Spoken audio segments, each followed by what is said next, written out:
우리 하나님 말씀 보도록 하겠습니다. 하나님 말씀은 누가복음입니다. 누가복음 13장 14절에서 17절까지 말씀입니다. 누가복음 13장 14절에서 17절까지 말씀입니다. 찾으신 줄 알고 우리 함께 한 목소리로 올려드리겠습니다. 시작. 회당장이 예수께서 안식일에 병 고치시는 것을 분내어 무리에게 이르되 일할 날이 여세가 있으니 그동안에 와서 고침을 받을 것이요 안식일에는 하지 말 것이니라 하거늘 주께서 대답하여 이르시되 외식하는 자들아 너희가 각각 안식일에 자기의 소나 나귀를 외양간에서 풀어내어 이끌고 가서 물을 먹이지 아니하느냐. 그러면 18해 동안 사탄에게 매인 바 된 이 아브라함의 딸을 안식일에 이 매임에서 푸는 것이 합당하지 아니하냐. 예수께서 이 말씀을 하시매 모든 반대하는 자들은 부끄러워하고 온 무리는 그가 하시는 모든 영광스러운 일을 기뻐하니라. 아멘. 여러분, 우리는 지난주에 예수님께서 회당에서 18년 동안 귀신 들려 또한 등은 곱추가 된 여인을 치유하신 사건을 기억합니다. 예수님이 말씀 전하시다가 그녀를 보시고 아시고 모두가 보는 앞에서 부르시고는 그녀에게 그 손을 얹으시면서 여자여 내가 내 병에서 놓였다 말씀하셨습니다. 그때에 그녀를 18년 동안 사로잡던 귀신은 쫓겨나가고 구워있던 등은 펴지는 기적이 일어났죠. 그녀는 너무 감사해서 하나님께 찬송하며 영광을 돌려드렸습니다. 여러분, 이 현장에 함께 있던 대부분의 사람들과 또 대부분의 사람들도 놀람과 기쁨의 탄성이 흘러나왔습니다. 그리고 기대하는 마음이 일어났을 것입니다. 분명히 우리 동네에 함께 살았던 저 불가능하다는 생각했던 그 인생도 예수님 만나고 저렇게 치유와 회복과 역사가 일어난 것을 보니까 나도 예수님의 말씀과 안수를 받으면 변화되겠다. 나도 회복되겠다. 그래서 그녀가 치유받은 것을 보고는 마치 내가, 내 가족이 치유받은 것처럼 함께 기뻐했고 내 삶의 문제도 내 몸의 병도 낫고 회복될 수 있다는 소망을 가지고 함께 찬송 올려드렸습니다. 여러분, 오늘 사건의 11절에 보니까 18해 동안이라는 이것을 언급한 것은 뭡니까? 불가능하다라는 것을 말하는 것입니다. 저자가 의사 누가입니다. 의사들의 특징이 있죠. 없는 말은 하지 않는다는 것. 환자가 괜한 기대감을 가질까 봐 나중에 책임질 말은 하지 않는 게 의사들의 특징이죠.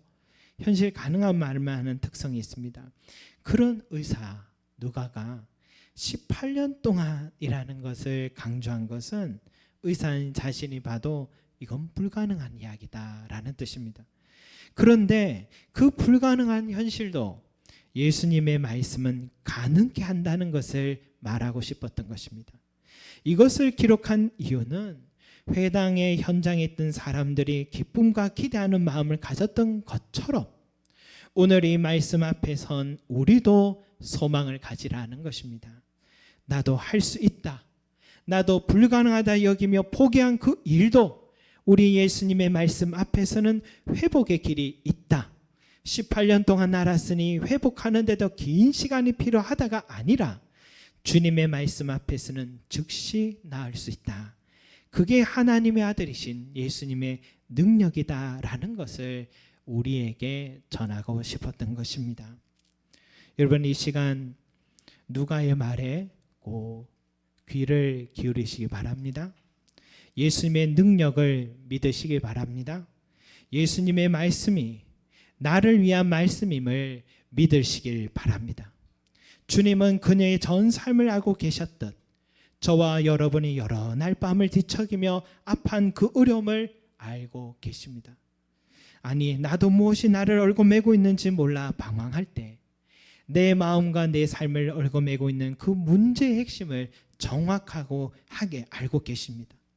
그녀가 등이 굽은 것이 선천적이냐 후천적인 질병이냐가 아니라 바로 귀신에 사로잡혔다는 것을 아셨듯이 우리 주님은 내 삶의 문제 핵심을 정확하게 꿰뚫어 보고 계신 분이십니다.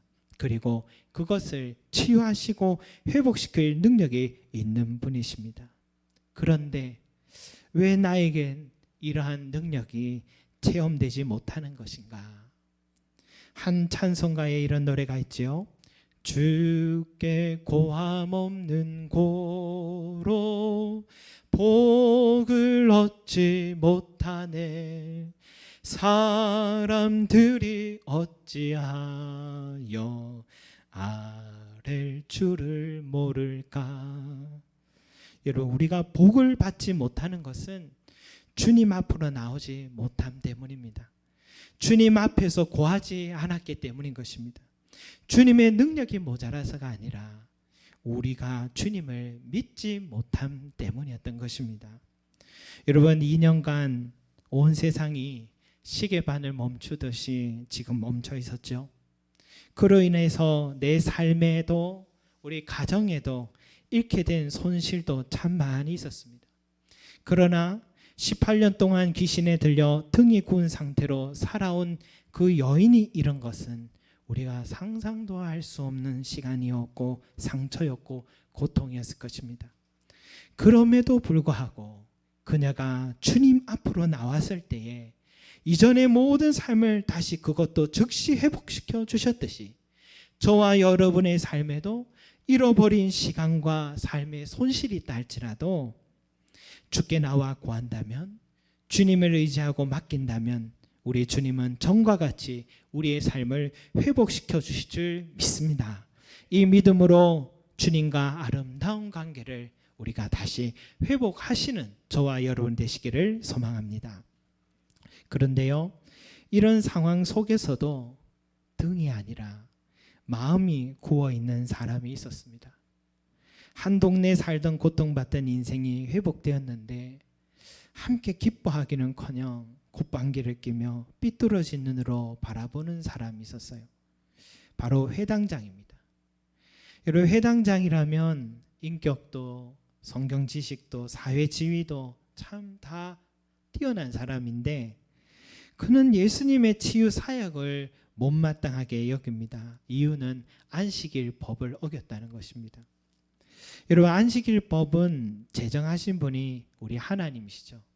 하나님은 6일 동안 천지를 창조하시고 사람을 만드시고 기뻐하시며 7일째는 그 모든 일을 그치시고 안식하셨습니다. 그리고 안식일을 복되게 하시고 거룩하게 하셨습니다.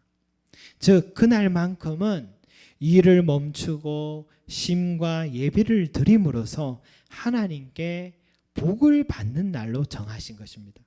안식일은 하나님께서 영광 받으시는 날이기도 하기에 하나님을 위한 날입니다. 동시에 사람에게는 쉼과 충정과 예배를 통하여서 특별한 복을 누리는 시간이기에 사람을 위한 날이기도 한 것입니다. 그래서 예수님은 안식일은 사람을 위하여 있는 것이다 라고 말씀하신 것이죠. 그런데 신약시대에 와서는 점점 이 날의 정신은 온데간데없고 유대인들은 할례와 더불어서 안식일을 지키는 것이 자기들의 특별한 완장처럼 여겼습니다. 너희 민족과 우리 민족의 차이는 하나님의 선택받은 백성이라는 선민의식이 있었습니다. 그 선민의식을 자랑하기 위해서 안식일에 집착하기 시작한 것입니다. 그래서 안식일의 규정을 더 강화하기 시작했습니다.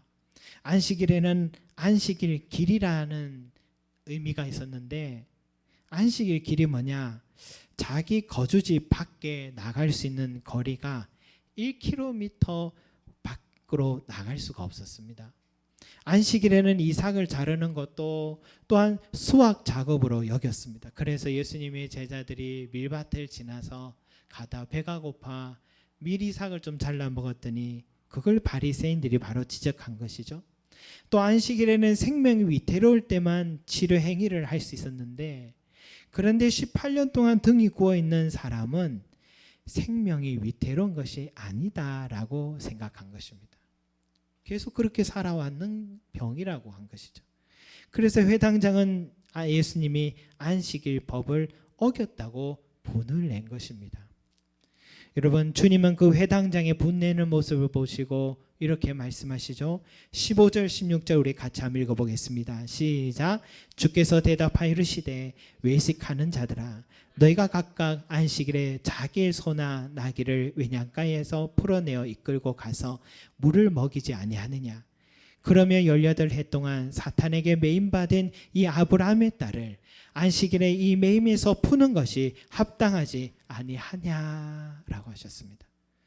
여러분, 주님 보시기에 이 회당장은 외식하는 자였습니다. 왜냐?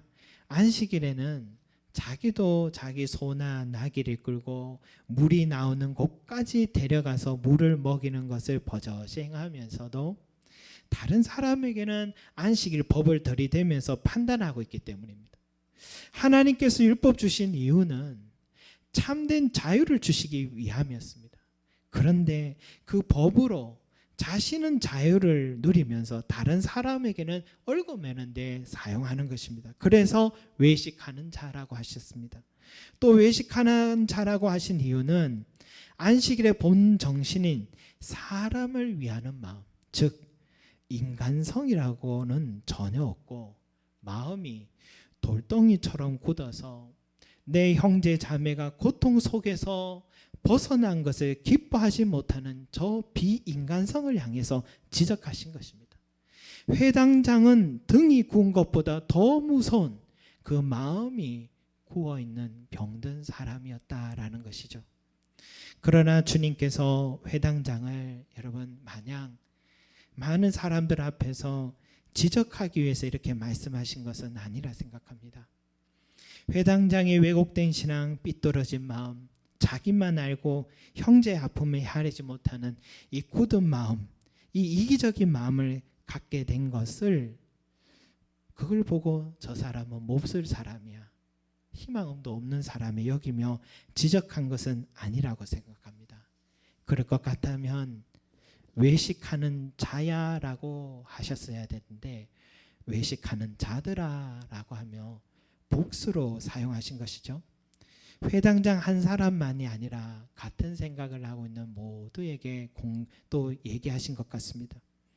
주님은 등이 구워 있는 사람도 치유하셨지만요, 마음이 구워 있는 회당장 같은 사람도 주님의 치유의 대상이고 관심의 대상이며, 그녀가 아브라함의 자손이듯 회당장도 아브라함의 자손으로 바라보신 것입니다. 그리고 주님의 지적 앞에서 회당장을 비롯해 같은 마음 품고 있던 사람들, 그 17절에 보니 모두 다 부끄러워했다라는 표현이 있죠. 부끄러워한다는 것은 뭡니까 여러분? 진리 앞에서 자신의 잘못을 돌아본다는 뜻이죠. 자신을 돌아보는 사람에게는 여러분 뭐가 있습니까? 그래도 희망이 있는 것 아니겠습니까? 그렇다면 주님은 지금 마음이 구워있는 사람들까지도 오늘은 치유하기 시작하셨다라고 볼 수가 있습니다. 여러분, 어쩌면 회당장이 삐뚤어진 마음, 이기적인 마음, 내 형제의 고난과 고통을 헤아리지 못하는 마음은 우리 모두에게 있지 않나 하는 생각이 듭니다. 오늘 말씀 앞에서 저도 제 마음을 돌아보니까 다른 사람이 더 인정받으면 마음이 약간 상해요. 인정받으면. 그 사람이 인정받는다고 해서 나는 인정받지 못하는 것도 아닌 것인데, 나도 정말 많은 사람의 인정과 사랑을 받고 있으면서도 저 사람이 더 인정과 칭찬을 받는 것이 못마땅해요. 이게 뭐예요? 내 안에 열등감이라는 마음으로 구워 있었던 거죠. 또 다른 사람의 고난과 소식을 들으면 그 순간은 안타깝게 생각하나 또 내 일상으로 돌아와서 나는 그렇지 않은 것에 또한 안도하고 있어요. 뭐예요? 무관심이라는 것으로 내 마음이 구워 있어요. 회당장처럼 율법을 가지고 다른 사람은 그렇게 잘 가르치면서도 정작 나 자신은 하나님의 뜻을 벗어난 생활을 하면서도 나에게는 너무 관대하고 있습니다. 뭡니까? 외식하는 신앙으로 나도 마음이 구워 있는 것입니다. 오늘 흰장에서 18년 동안 고통받던 사람이 나았다 해도 저도 그 현장에 있었다면 진심으로 기뻐했을까 싶습니다. 내가 회당장인데 어디서 왔는지도 모르는 사람에게 사람들이 마음이 빼앗기는 것을 보면 또 배가 아파요. 나밖에 모르는 이기적인 사람이었을 것 같아요. 여러분, 등이 아니라 마음이 구워있는 사람은 바로 나 자신일 수 있는 것 같습니다. 회당장만 치유가 필요한 게 아니라 진정으로 치유가 필요한 사람은 바로 나 자신일 수 있는 것입니다. 비인격성을 떠나 하나님의 뜻을 깨닫고 그 뜻대로 내 형제를 사랑하는 마음을 가져야 하는 사람은 바로 나 자신인 것입니다. 다시 말해 손상된 하나님의 형상을 다시 주의 손으로 회복해야 할 사람은 오늘 여기 회당장이 아니라 나 자신인 것입니다. 내 안에 하나님의 형상이 손상된 채로 그대로 방치해 두니까 겉은 멀쩡하니까 다른 사람들이 몰라요. 괜찮은 사람인 줄 알아요. 아무 문제 없는 사람인 줄 알아요. 특히 사회적 지위가 있거나 종교적 지위가 있는 사람은 그 지위가 더 가려져서 더 환부가 드러나지 않게 되는 것입니다. 차라리 등이라도 구워 있으면 그 사람이 아픈 사람인 줄 알 텐데, 그러면 처방과 치료를 시작이라도 할 수 있을 텐데 마음이 구워 있는 상태로 있으니까 치유와 회복의 기회마저 놓칠 수 있고, 그렇게 굳은 마음으로 일평생을 부정된 시각으로 세상 바라보고 외식하는 신앙생활 계속하고서도 사람들이 칭찬하니까 괜찮은 신자인 줄 착각하고 겉은 배려하는 척하면서도 속은 전혀 사랑에 식은 채로 살아가니 그 사람의 마음은 단 한 번도 하나님이 주시는 기쁨과 진정한 찬양을 올려드릴 기회가 없었던 것입니다. 그 사람에게 천국이 어떤 곳인지 경험할 길이 없는 것입니다. 가장 불쌍한 사람이 누굽니까? 18년 동안 등이 구워 있었던 사람일까요? 아니면 18년 동안 마음이 구워 있는 사람이었을까요? 여러분, 마음이 구워 있던 사람이요, 그러나 주님을 만나니까 치유가 되기 시작합니다. 누가 그런 사람이 있었습니까? 누가복음 19장에 삭개오가 바로 그 사람입니다. 그는 자기밖에 모르는 사람이었고 세리장이었어요. 자기 민족의 호주머니에서 돈을 빼앗아 로마에 바치고 자기 배만 불리던 철저한 자기 사랑만 가득했던 사람이 삭개오였어요. 그런 사람이 주님을 만나고 나니까 자기가 지금까지 토색한 것은 4배로 갚고 자기의 전 재산의 절반은 가난한 사람에게 나눠주겠다고 그렇게 사람들 앞에서 고백을 합니다. 여러분, 이것은 삭개오의 본심으로 될 수 없는 일이었습니다. 사람이 그렇게 갑자기 변할 수가 없는 일입니다. 그때 주님께서 삭개오에 이렇게 말씀하시죠. 오늘 구원이 이 집에 이르렀으니 이 사람도 아브라함의 자손이미로다. 여러분, 이 말씀을 오해할 수가 있어요. 삭개오가 자기의 재산을 나누겠다 하니까 구원의 선물을 주신 것이다. 순서가 그게 아닙니다. 그에게 구원의 은혜가 임하였기에 그가 이기적인 삶에서 가난한 이웃과 형제를 헤아리는 삶으로 바뀐 것입니다. 마음이 구워 있어 이기적인 사람이라도 주님을 만나고 주님의 은혜가 임하면 그도 변화되고 치유될 수 있음을 말해주는 대목인 것입니다. 사랑하는 성도 여러분, 우리도 이 회당장처럼 마음이 구워 있는 치유가 필요한 사람이 아닌가 돌아봅시다. 내 형제가 아파할 때 함께 기도하고 있는가? 내 형제가 눈물 흘릴 때 그 눈물 닦아주려 하는가? 삭개오처럼 말이 아니라 마음으로 물질로 그 삶의 짐을 함께 지려고 하고 있는가? 내 형제가 치유와 회복의 기쁜 소식을 보면 마치 나의 일인 것처럼, 내 가족의 일인 것처럼 기뻐하고 하나님께 찬송하고 영광 돌리고 있는가? 우리 자신을 돌아봐야겠습니다. 주님은 저 회당장을 안타깝게 여기며 그가 하나님의 형상을 가진 인격적 존재로 회복되기를 바라시듯 삭개오처럼 구원받은 자에 걸맞는 삶을 살아가기를 바라시듯 내 안에 구워있는 마음을 오늘 주님은 치유하기를 바라신 줄 믿습니다. 여러분, 구워있는 마음은요, 굳은 마음은 또한 이기적인 마음만은 아닙니다. 인생을 걸어가다 보면 생각지 않은 말들과 고난 속에서 상처들이 차곡차곡 쌓여가서 그것이 내 생각과 마음과 몸을 얽어맬 수가 있습니다. 그것으로 인해 마음껏 펼쳐야 할 내 꿈과 삶을 누리지 못하고 살아가는 그리스도인들도 많이 있습니다. 그러나 잊지 마시기 바랍니다. 주님은 바로 그런 사람에게 이러한 말씀을 하셔요. 이 매임에서 푸는 것이 합당하지 아니하냐. 이 매임에서 푸는 것이 합당하지 아니하냐라고 바라보시며 고쳐주기를 원하시고 말씀하신 것입니다.